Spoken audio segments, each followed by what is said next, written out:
1,000 to flight and 2 can put 10,000 to flight. We are all coming together for this. So mark your calendars. July 7th, it will be live starting at 5:00 p.m. On all of our platforms. So there is a Ways to Watch tab on arcofgrace.org, and you can click on Ways to Watch, and it will be live on all of our platforms. And so they have been sharing it. Roger Stone shared it today. Clay Clark shared it. Donna Clement shared it. So there's many of them that are starting to share it that are in this lineup. So we're very humbled by this. We were asked to do this by Eric Trump. And so we are very happy to come together with them and pray. You know, they need prayer. The nation needs prayer. The church needs prayer. We need to come together and pray. I mean, that's what we should be doing in ministry. So praise the Lord for that. And I take it seriously when something like this. I take it as this is something serious the Lord wants to accomplish, right? These people are not props. They are real people. They are not meant to be used just to prop up people's images, right? But these are real people that are going through some very heavy stuff that need prayer. And so Jesus did this. He prayed for those that needed prayer, no matter what position they were in. And so basically, this is why we're doing this, because we have been asked to do this. We have prayed about this, and we're coming together, praise the Lord, and doing this as the ecclesia, coming together in the political, the prophetic, in ministry, to just come together, lock arms, armor up, and like an arrow, just fire with precision. Prayer is powerful, and it has precision. So praise the Lord for that. Okay. Oh, my goodness. I hear Chris's voice. He may just pop in. You never know. So update about Mordecai and Chester. So let me explain what happened, because I know many of you saw that we put out for prayer over the weekend. Chester, over the weekend, his blood sugar plummeted, and he gets insulin. But his blood sugar plummeted, and he started having trouble breathing through his nose. And it was like fighting an infection, and it snowballed. It literally came on overnight. And so I rushed him down to our 24-hour emergency animal hospital. They're amazing. They have a rehab unit, an ICU unit. It's an enormous animal hospital we are blessed to have in this area. And he was admitted to the ICU. They actually called a stat and a code when I arrived with him, because they felt it was that serious. And he was hooked up to an IV, and he was given dextrose to try to bring his blood sugar back up. He was put on a much stronger antibiotic, because the vet had given him a shot of an antibiotic, but it wasn't strong enough. So they added a second antibiotic. They have been trying to get him to eat. He is really hypersensitive to insulin right now, and they're not sure why.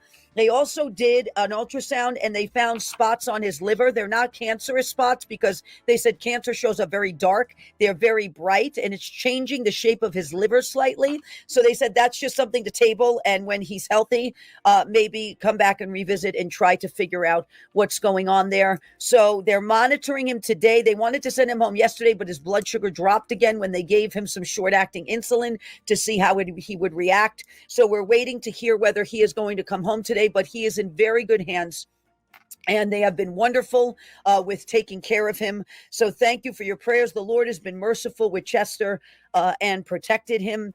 And Mordecai. So what happened was yesterday morning, I checked on Mordecai the night before, and he was fine. He was perched. He was breathing normal. Everything was fine. I wake up the next morning, and Mordecai is open mouth breathing. His crop is swollen, and he is in respiratory distress. So I immediately sent a video to our avian vet, and she said, you have to get him down to the bird hospital in Bedford Hills. So our sanctuary manager raced over. I had him ready in his carrier, and she raced him down to that bird hospital. And the doctor there has been wonderful. They did a CAT scan on him.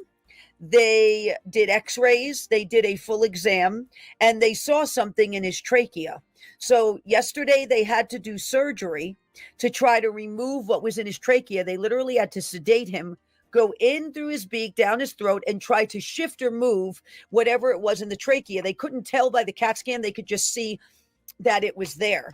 And so praise God, that was successful, and they didn't have to put a cannula in his side. So basically birds have an air sac in their side, and if you have to put a ventilator in a bird, it goes in through their side, not down their throat like it would in a person. And he was concerned he was going to have to do that. And praise God, they did not have to put the cannula in. They were able to sedate him, keep him breathing on his own, and go in and move the object. He gave him a shot of an anti-inflammatory, and he put Mordecai on oxygen to help his breathing. And the doctor was so nice. He went back at 10 o'clock last night to check on Mordecai. So, and basically this morning when I spoke to the doctor, he is breathing much better. He is breathing on his own. He is out of oxygen. He is eating today, he said. This is a long-acting anti-inflammatory. So basically it will last probably almost a week. They want to see how he does on it. They want to see how he does when it starts to wear off a little bit as well. So basically our team is en route right now to pick him up and bring him home. I was up praying last night because I'm watching what's happening, and I'm watching how the enemy is playing, and I'm watching the attacks that are coming.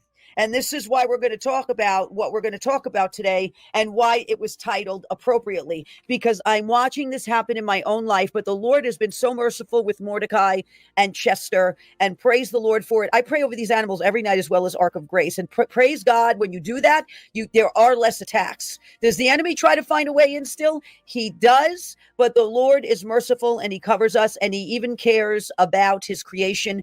And so Mordecai is doing well enough that he can come home now and be with us. We're still waiting on Chester to see if he can come home yet, but the other cats do miss him. They're actually wondering where he is. They're kind of looking for him a little bit. Missy is probably going to lose her stuff when Chester comes home, because she's pretty aware that Chester is not here as well. So thank you everyone for your continued prayers and your help.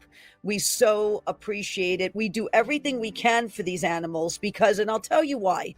Sometimes people go, Amanda, why do you do this? Why would you go the distance like this? And I'm going to give you the answer to that, because if we expect God to be merciful to us, we have to show mercy to something that is lesser than us. If I want God to go the distance for me, I need to make the effort and go the distance, right?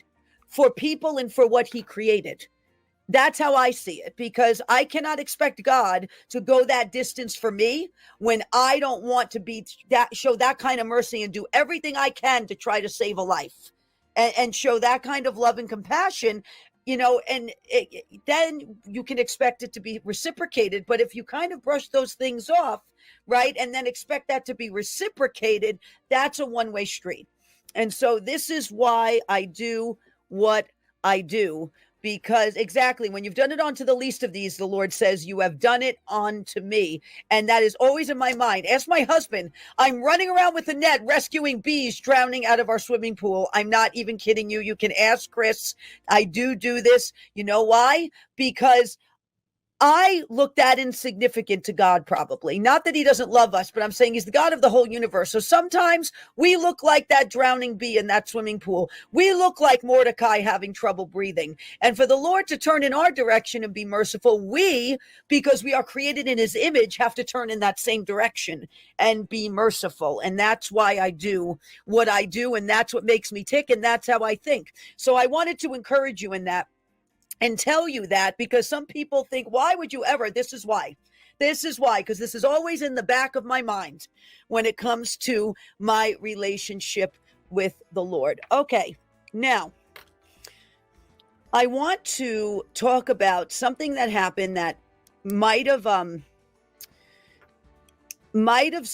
slipped by some people, but this happened and my radar went up.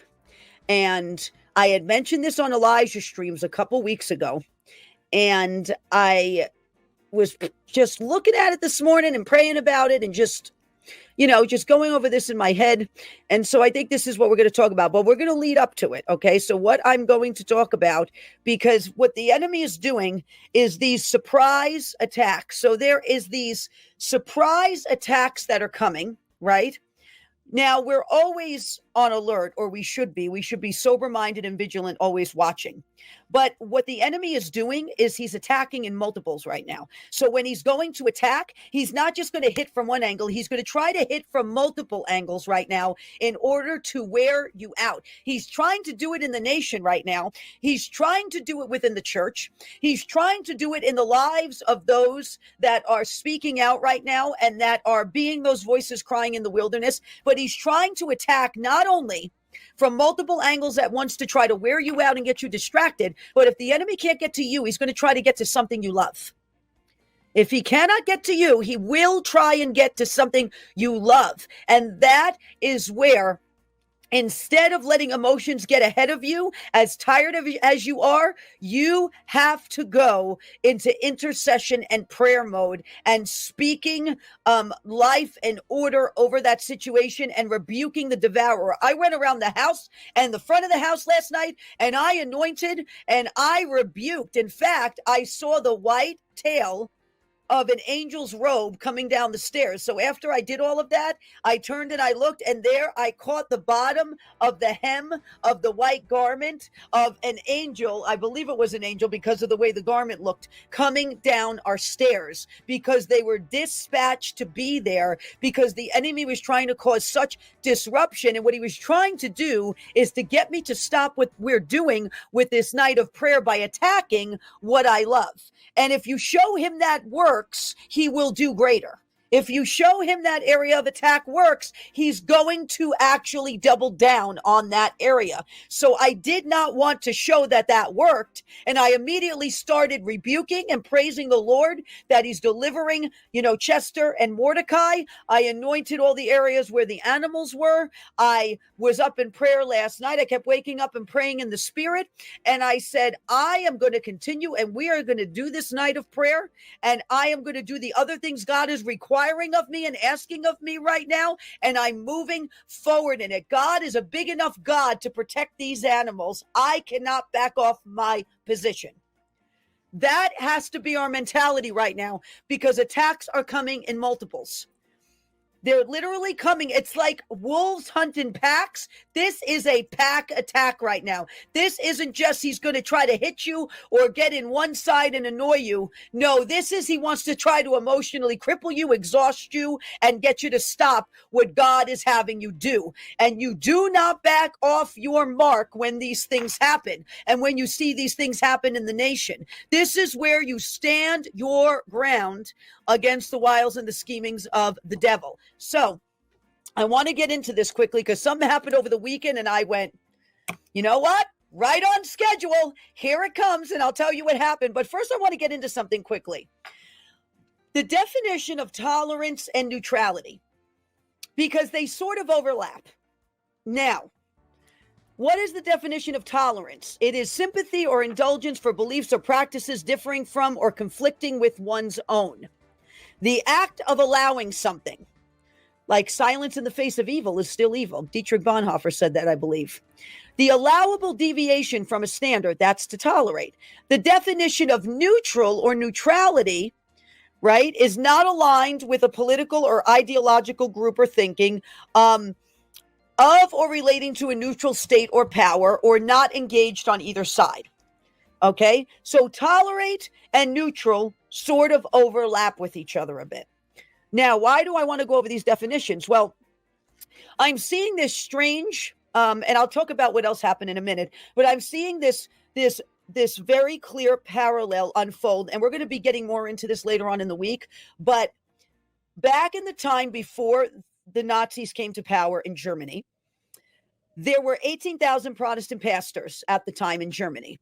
Much of it was lukewarm, which means they did not have the ability to discern, and the enemy could sound like the voice of God pretty easy, and they would accept it. Now, when these 18,000 Protestant pastors at the time, in Germany was going on, Hitler became Chancellor of Germany first. He was Chancellor before he was Führer, Every generation we have seen that sword of Amalek mutate. Every generation that sword mutates, and its weapon of choice is different. Same spirit, same ruthlessness, same intent. It mutates. Its weapon of choice is different. Now, when this is happening, of those 18,000 Protestant pastors, 3,000 of them sided with Hitler and tolerated and indulged the beliefs and practices of the Nazi Party, even though it conflicted with a biblical foundation, even though it was detestable when it came to the Word of God, they aligned with it, okay? You had 3,000 of the 18,000 that signed the Confessing Church document with Dietrich Bonhoeffer, who saw the writing on the wall with the Nazi Party, saw the wickedness, saw where the nation was going, and him and 2,999 others signed it and stood against such satanic wickedness, because communism was born of Satanism. And we'll talk about that also, having to do with Karl Marx, and that'll be later on in the week. 12,000 pastors are left, right? We have 3,000, 3,000, 6,000. We have 12,000 left to get to 18,000. 12,000 remain neutral. Not aligned with the Nazi Party or beliefs, or aligned with the Confessing Church. They faltered between two opinions. They stayed neutral. And 12 has to do with government and rule. So they stayed neutral in the face of a satanic government. They stayed neutral.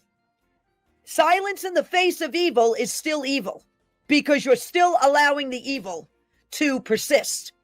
So the majority said, I don't want to get involved. Nope, we don't want to get involved. We're just going to have our bubble of a church service. We're going to have our very superficial messages. We're all going to be in church for an hour and a half, and then we're going to go home the rest of the week and just live our lives.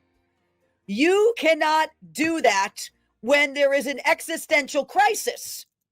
When a nation reaches that, you can't do that anymore. You have to either have the courage of your convictions, or if you stand for nothing, you'll fall for everything. And so we see this parallel happening today in the American church. We see it happening in the European church. Had 3,000 more pastors sided with the Confessing Church, Hitler would have never came to power. That's the kind of power the church has that they have refused to fully embrace and utilize. And this is an alarm right now being sounded to the church, that if you want to be between the 3,000 and 12,000, 15,000 that allowed evil to advance in such a way and to destroy a biblical and moral foundation and stand there and do nothing, there will be a wage for that God pays. There will be a wage given for that. And we are watching this happen in the American church and unfold right now. And this is where the rubber meets the road. This is where you either have the courage of your convictions or you don't. This is where the shepherds and the showmen are going to really show themselves leading up to the end of the year. The Simon the sorcerers versus the Phillips. This is where it's really going to show itself, is right now. We are seeing that great divide happen. Now, if you take this and apply it to all these agendas today, right? LGBTQ plus, transgenderism, Black Lives Matter, Ukraine, the Palestinian and Hamas. You have the conservative movement, you have the liberal movement. With all of these agendas, you see pastors are either migrating towards and tolerating and allowing the deviation from the biblical standard and actually enabling it, or they are remaining neutral and faltering between two opinions and speaking not a word and saying no pastor should speak out. No person in ministry should speak out politically. Have you read the Old Testament? Have you read the Gospels and the things that Jesus said to the Roman government and the religious authorities? Apparently you haven't, because if you did, you would be following suit. But we see this happening, and we see this great divide happening, and God is allowing it. And he is allowing it for good reason, because he is going to clean house in the church, because the church is meant to be the standard. When the enemy comes in like a flood, the Spirit of the Lord raises a standard against him. The church is meant to be that standard. And when the church instead opens up the gate and allows hell to come in with its entire army, we have a problem. And this is what We are seeing, and praise God, more and more are waking up, and you see more pastors speaking out, and you see more shepherds that are really shepherds rolling up their sleeves, and getting out there in the fields and really defending the flock. And you see that, but you still see the majority in what they're doing and what they're involved in and the agendas they are chaining themselves to. And all of that is going to culminate in a great split and collapse of part of the church so it could be rebuilt the way it is supposed to be built and function the way it's supposed to function. Now, something happened over the weekend, and I'm going to show you. I don't know if many of you saw this, but I saw this and I went, right on schedule, people. Hillary Clinton gets standing ovation in surprise appearance at the Tonys. Very special. Surprise. A surprise appearance at the Tonys. Former Secretary of State Hillary Clinton made a surprise appearance at the Tony Awards on Sunday, where she received an enthusiastic standing ovation from the crowd. She's dressed in gold, if you notice. So she's dressed in gold, okay, in a very distinct pattern, sort of like that Ishtar Ashtoreth statue above the New York City Appellate Courthouse. So interesting, the color choice she chose. She chose gold. Now, I'm going to say something else in a minute too, because she chose the Tonys. Of all places, she chose the Tonys. Do you know why she chose the Tonys? To New York. Where is all the lawfare happening? In New York. Where was the golden Ishtar Ashtoreth, whatever you want to call her statue, put above the courthouse? New York. To New York. This is a very strategic move on the part of her, whoever is handling her, and the kingdom of darkness. And this is why they're doing it. This is why they chose the Tonys. Okay. And the Lord, I perceive it to be the Lord, showed this to me this morning. And I went, you think you're so funny, but this is why. And she dressed in gold because that golden statue is in New York, and there's two of them. And I'm going to tell you about this in a moment here, but I'm going to just tell you what her name means quickly, because I saw this last night and I wrote it down quickly. Her maiden name is Rodham. Rodham, right? Rodham. Rodham. Okay. If you break this down, a rod is either a shepherd's cudgel, like the staff the shepherd holds, or a pole with a line and usually a reel attached for fishing. It also means punish, okay? Like a rod of punishment, a rod of correction, okay? And then you have the ham part, who was Noah's rebellious son, who tried to humiliate him and was the father of Canaan, whom the pagan idolatrous Canaanites descended from, the Canaanites whom God ordained must be driven out from the land that God promised to Israel. So you have Rodham, okay? Now, if you put it together, what does this mean? It means punisher rebellion, shepherd of rebellion and idolatry, or to reel in rebellion and idolatry. This is what her name means. If you look at her name, this is what it means.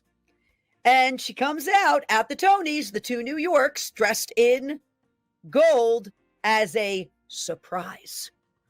Now, there's another surprise with this, because I had warned on Elijah streams over 2 weeks ago. I said, you all talking about Michelle Obama? I said, you better watch out for Hillary and her coming back out to try to run again.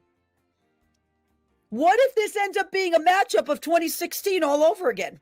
Did you ever think about this? All of a sudden, she's coming back out. She's coming back out in the Tonys to New York, where all the lawfare is happening. This is how they play. This is how, I'm just saying, you need to pray about this right now, because there's a reason. There's a reason she's coming back out. Now, you also have a larger statue that looks like that Ishtar statue, okay? that was placed in a park. Here it is. Okay, so let's talk about this very fast. This statue is called Witness. Okay, put up in 2023. The other part of her installation, this Pakistani artist, is called Now. So if you put it together, you get a now witness. Well, who has been the now witnesses in all of this lawfare? Who has been the now DAs in all of this warfare and lawfare and all of this? It's been women.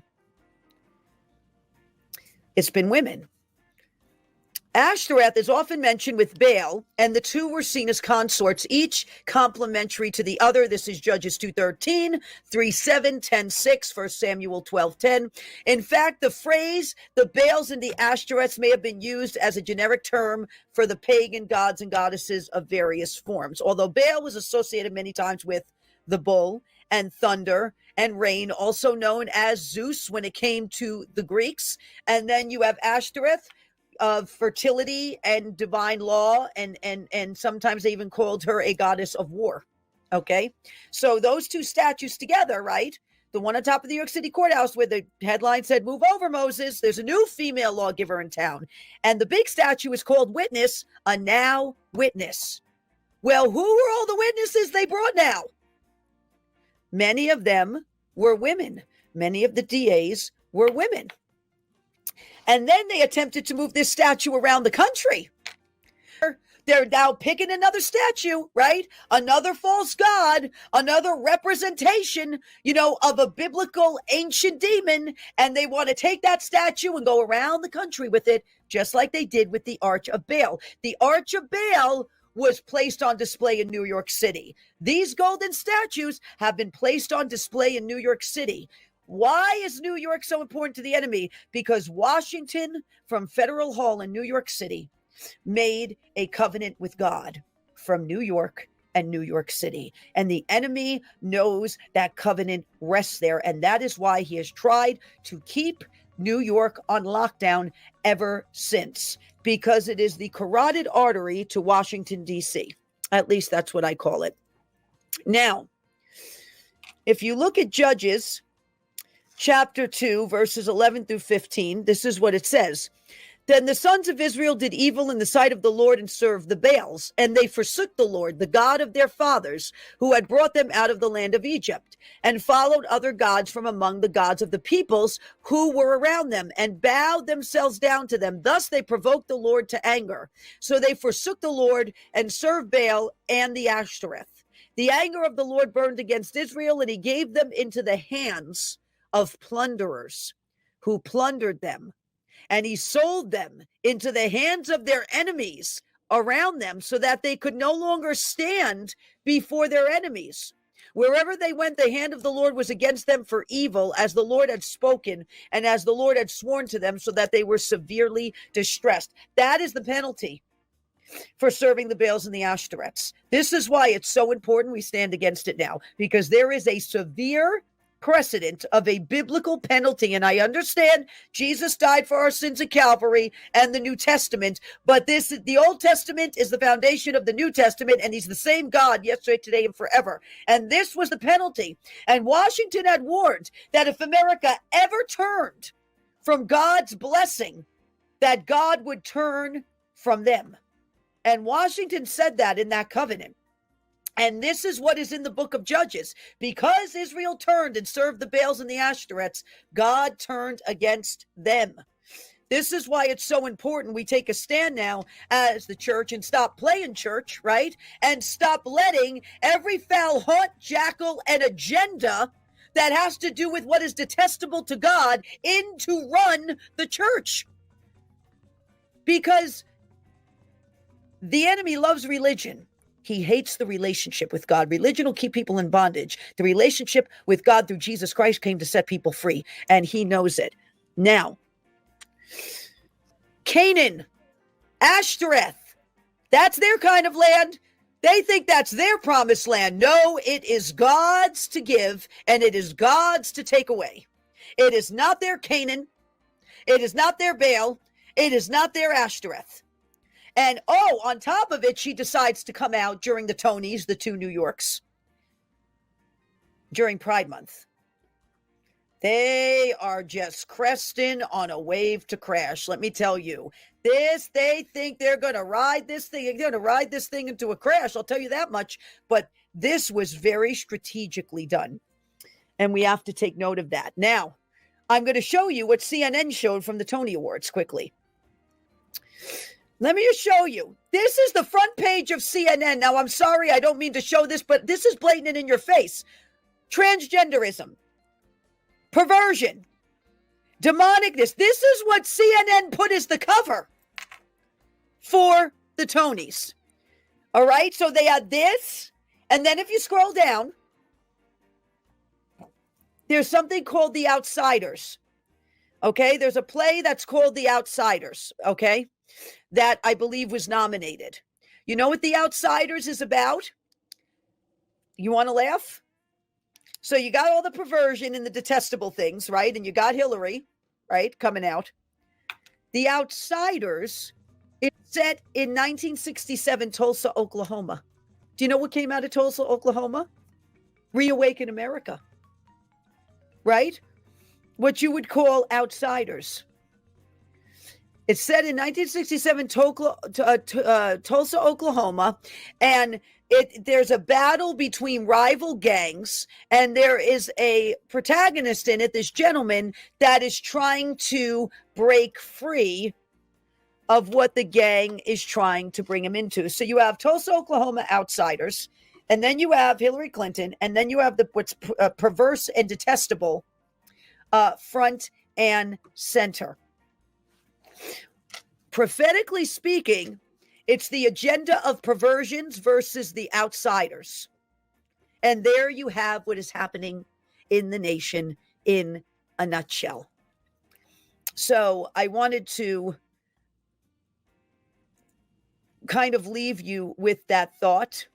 I also want to leave you with the thought that Kennedy entered this race, and he's been hanging around and lingering in the presidential race. And I had that dream last year about them wanting to put somebody, or 2 years ago, in that Christmas chair, and the Kennedys were in that room. You don't know if he's lingering in this race for a bait and switch. So I'm saying you need to watch these names right now, right? Clintons, Kennedys, Trumps, Obamas. You need to watch these names right now, because one of them's lingering in a race for a reason.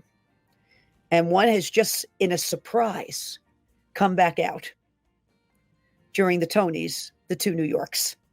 This is all well orchestrated, and you just need to ask for eyes to see and ears to hear what the Holy Spirit, the Ruach HaKodesh, has to say, to see what they're doing. Because if you can see how the enemy is moving, you know how to pray. If you see how he's moving, you can expose what he's doing. And so this is why I do what I do, and I show these things. Yes, I know Newsom's name has come up as well, but there's a reason she came out. Surprise! Nobody knew she was going to be there. There's a reason for that. So just keep that in mind as we go forward. Now, I wanted to just finish up with that and switch gears for a moment and bring in Andrew Sorcini, because I don't know if you've been hearing I'm talking about, Andrew, but Hillary Clinton suddenly, during a surprise, made an appearance at the Tony Awards this weekend, and Tony is to New York, where all the lawfare is happening.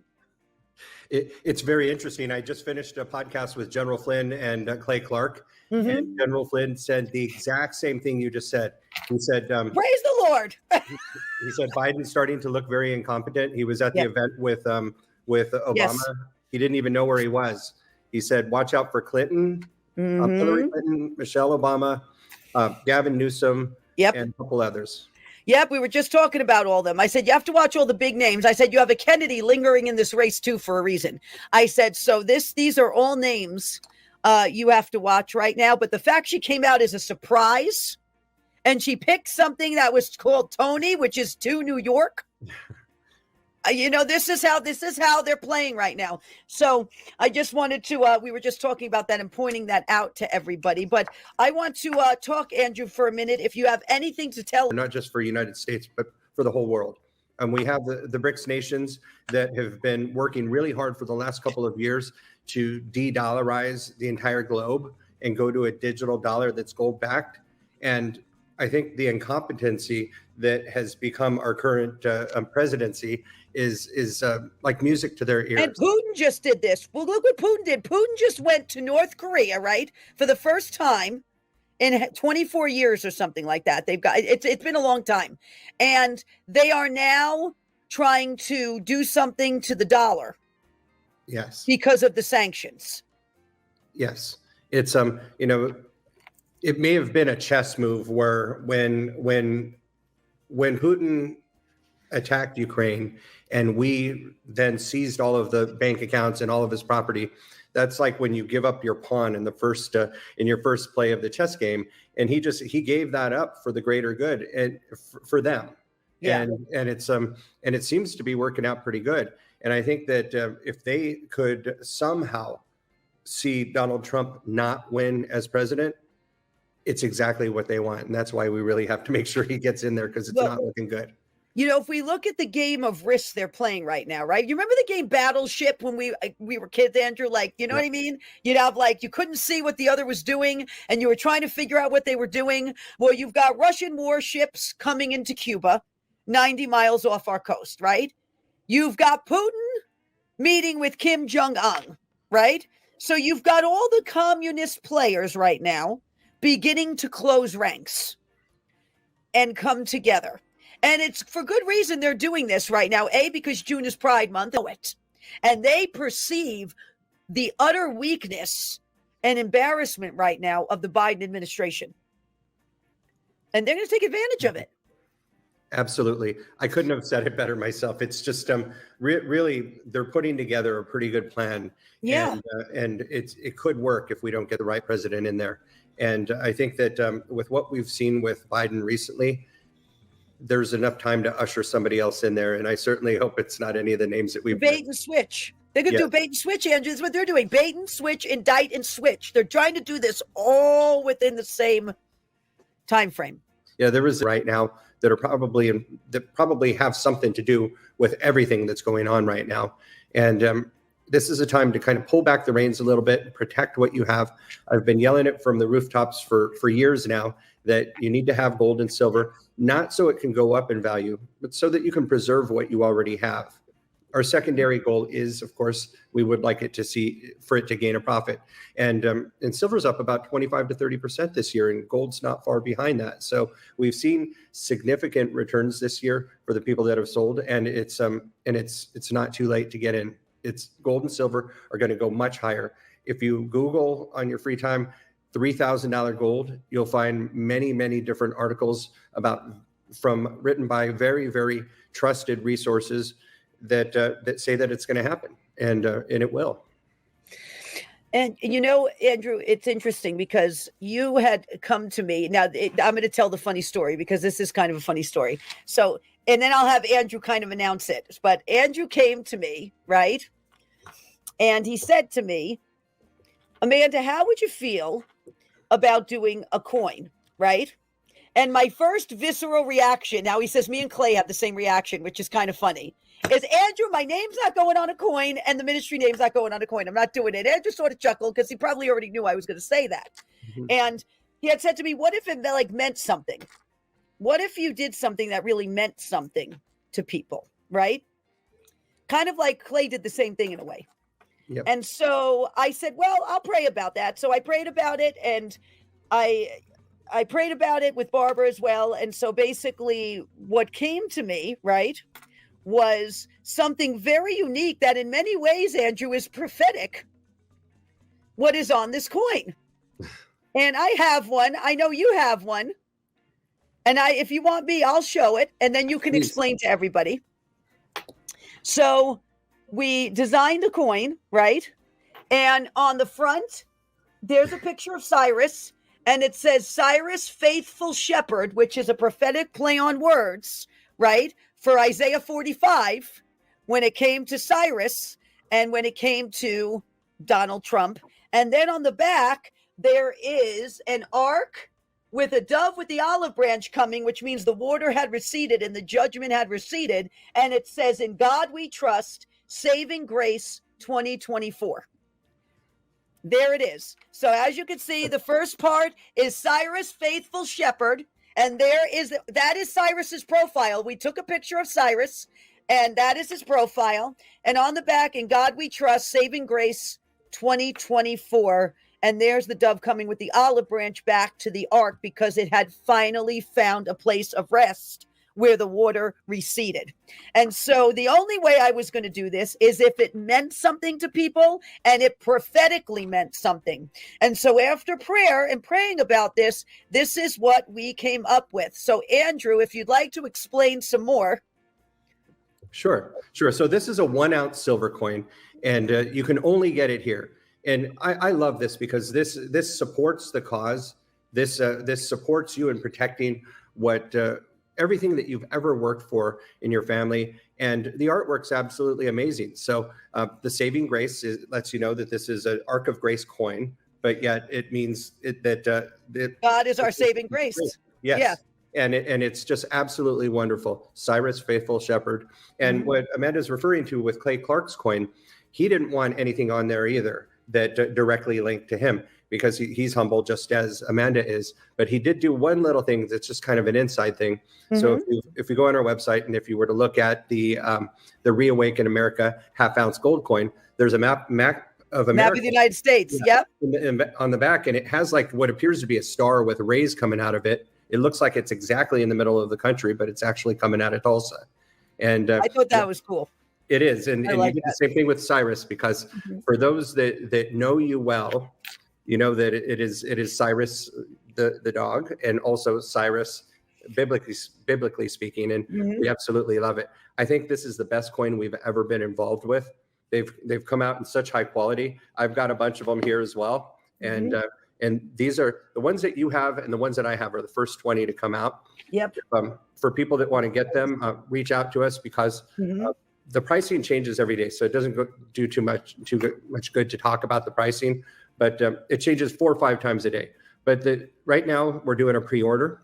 They'll ship in about 2 weeks. We could surprise you and ship them a little quicker, or it could be a half week or a week longer. That happens sometimes with the excitement of these, but it's worth it. It's we've actually ordered the first 30,000. Those are being made right now, and we'll end up ordering another 30,000 before the first one's even delivered. So it's a beautiful, beautiful coin. It's going to hold its value forever. Each one is an ounce of silver, and owning these. And it can be used as tender. So, you know what I mean? You can barter with it. You can use it as tender. I like the fact it's silver for that reason, and this means something for this year. Exactly. For example, if you were going to the Reawaken America tour to try and meet Amanda, and you wanted to get one of the VIP tickets for the back, and you went there without cash, if you had enough of these, it would serve as a way to enter. Yeah, it's tender. And if the banks fail and you have this, you can negotiate a transaction with anybody else that understands what the value of silver is. And we're really only in the beginning of this, because it's estimated that about 1% to 2% of Americans understand the value of gold and silver, and how they can protect your portfolio, and how you can transfer wealth with gold and silver. Yes. But that's just a small percentage of Americans, but they're starting to wake up. Let me ask Andrew, for people that, because we get a lot of questions in chat about IRAs and gold-backed IRAs, how does that work with them transferring that to you? So these are IRA acceptable as well, which is not an easy task. That means they have to be, and I know Amanda knows this from your financial background, these have to be COMEX approved, which is like the highest purity of silver out there. And it has to be approved by the depositories that we ship them into. So that in itself is something. I've got stacks of 10-ounce silver bars that are not IRA acceptable. So we will gladly buy these and sell these at any time, just as we do many of the other coins from the Reawaken America tour. And I do believe that this is going to be the biggest one that we've ever done. And these, you can get them as cash purchases or IRA purchases. And just one thing is the minimum order for anything that we've had in the past was about $2,000. We've had to raise that to $2,500 because of California. California has raised the threshold of what is taxable in regards to precious metals. And we don't want to charge anybody tax for gold and silver. In all my years, we've never done that. Never, ever have we charged tax. Yeah. So in order for us to avoid that, we have to stay at the $2,500 threshold.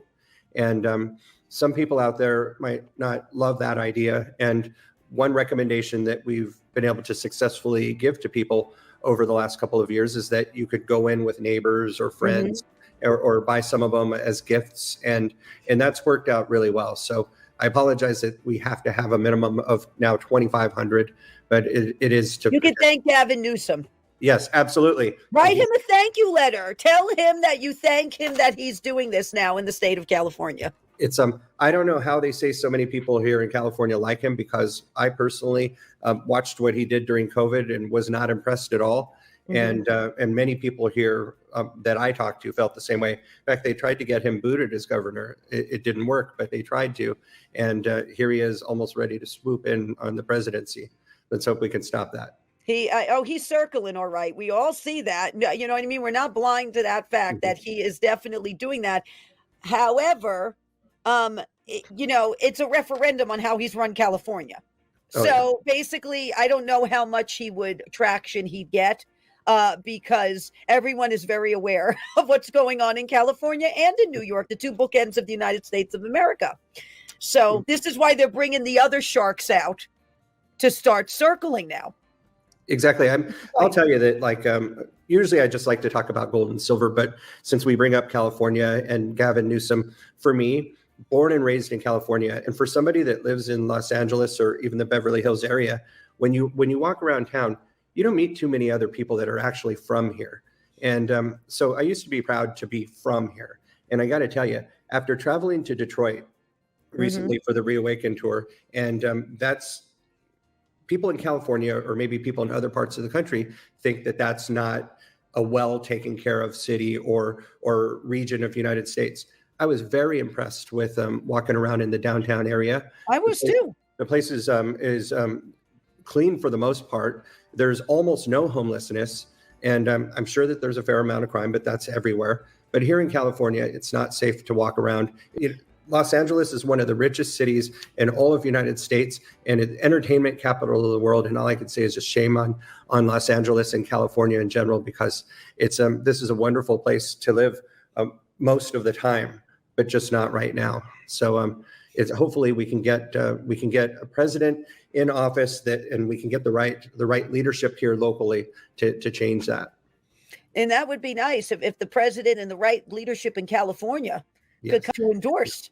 We'll be praying for that for sure. Hey, Andrew, pray. You need to pray right now, and you need to pray for that Gavin Newsom gets replaced, honestly, because it's not fair right now. The amount of tax in California, what's going on with their water systems, what's going on with drought, what's going on with wildfires, with drugs, with migrants. I mean, it is just, this once beautiful state is getting completely overrun by this issue. And I'll tell you something, not far from where I live here, Andrew, in Pleasant Valley, they had people holding pro-Hamas signs on the road. Wow. Pro-Hamas signs in the Hudson Valley. Do you know what my husband did? Good thing I wasn't there. I might have duct taped his mouth shut. And I'm being very honest about that. But he was with his aide, and apparently somebody had this sign, and he hung out the window and screamed, "Israel is forever," as he was driving by, and came home all proud of himself. And his aide just goes, "You don't want to know what I went through with this." But they're starting to gather and openly come out. Yeah. I happen to know people that have a property in Poughkeepsie. There were migrants sleeping in tents on their driveway, and they said that's where they were dropped off. Wow.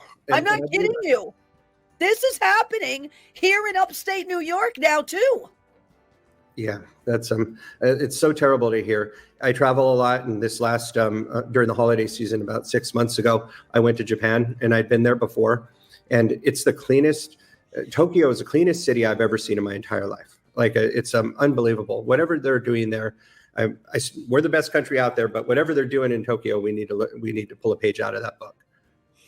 Yeah, definitely. They don't tolerate a lot, in Japan for certain things. They don't. Yep. They give harsher sentences. They keep the streets clean. They just don't allow drug use to run rampant, amongst other things. And that's sometimes what happens with freedom. Freedom is liberty with responsibility, but sometimes people take freedom and they run the other direction with it, and they start becoming destructive. Absolutely. So we see that. But Andrew, where can we have the info up, but if people want to talk to you about these coins, where can they reach out to you? The best way is to send me an email directly, like so many of the Ark of Grace listeners have been doing, or go right on our website at bh-pm.com. Okay. And then when you fill out the online form, there's a notes section. You could say Ark of Grace of Cyrus coin or AOC Cyrus coin. Okay. And I have 2 dedicated people that can handle the calls for those. And they know that this is important. They're going to tell you it's a pre-order. They're going to tell you we're not shipping for 2. Could be a little bit longer, minimum 2 weeks. If you're okay with that, then go ahead. But and for people that call in, we do get those calls, but the response time is a little bit slower. So, but if you do, there's a message system in place. But really, the online or the emails are best. Okay, wonderful. Well, we have all the information down there, Andrew. They can reach out to you. Andrew, thank you for coming on. Well, we look forward to having you back on soon. Oh, yes. And I'm very proud of what we've created here. And thank you so much for the opportunity. And I'm looking forward to getting them in the hands of so many people out there. So thank you. Thank you, Andrew. God bless. God bless. Okay. And this is going to conclude our time together too, because Mordecai probably will be here any minute, and I'm going to have to keep an eye on my adorable little goober all night and make sure he is okay. But thank you everyone for staying on and listening. I'm very excited about this, only because it means something. It means something for the year. It means something having to do with Isaiah 45. It means something to do with the dove with the olive branch finally seeing that the water had receded.